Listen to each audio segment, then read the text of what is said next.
नमस्कार, आपण पाहताय लोकराज्य न्यूज 24. पाहुयात महत्त्वाची बातमी. शिरूर तालुक्यातील सणसवाडी येथील Zenith biochemical industries private limited कंपनीतून तब्बल 800 लिटर डिझेल चोरी करून पुरावे नष्ट करण्यासाठी रिकाम्या बॅलरमध्ये पाणी भरून ठेवणाऱ्या 2 सराईत चोरट्यांना शिक्रापूर पोलिसांनी अटक केली आहे. या कारवाईमुळे सुमारे 72,000 रुपयांच्या डिझेल चोरीचा यशस्वी छडा लागला आहे. पोलिसांनी दिलेल्या माहितीनुसार 2 जून ते 10 जुलै 2026 या कालावधीत कंपनीच्या जनरेट जवळील बॅलरमधून 800 लिटर डिझेल चोरीला गेले होते. चोरीचा संशय येऊ नये म्हणून आरोपींनी रिकाम्या बॅलरमध्ये पाणी भरून कंपनीची दिशाभूल करण्याचा प्रयत्न केला. या प्रकरणी शिक्रापूर पोलीस ठाण्यात गुन्हा दाखल करण्यात आलाय.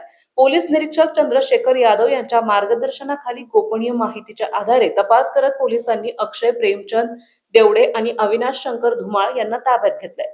चौकशीत दोघांनीही डिझेल चोरीची कबुली दिली आहे. तपासात अक्षय देवडे यांच्यावर यापूर्वी चोरीचे गुन्हे दाखल असल्याचं तर अविनाश धुमाळ यांच्यावर दोरड्यासह गंभीर स्वरूपाचे गुन्हे दाखल असल्याचं समोर आलंय. चोरीस गेलेले डिझेल जप्त करण्याची प्रक्रिया सुरू असून या दोघांकडून आणखी अशाच प्रकारचे गुन्हे उघडकीस येण्याची शक्यता पोलिसांनी व्यक्त केली आहे. ही कारवाई पुणे ग्रामीणचे पोलीस अधीक्षक संदीप सिंह गिल आणि अप्पर पोलीस अधीक्षक डॉक्टर शुभम कुमार यांच्या मार्गदर्शनाखाली पोलीस निरीक्षक चंद्रशेखर यादव, पोलीस उपनिरीक्षक उमाकांत कुंजीर तसेच त्यांच्या पथकाने केली आहे. महाराष्ट्रातील महत्त्वाच्या आणि ताज्या बातम्या पाहण्यासाठी आजच आमच्या लोकराज्य न्यूज 24 न्यूज चॅनलला YouTube वर सबस्क्राईब करा आणि बेल आयकॉन प्रेस करा.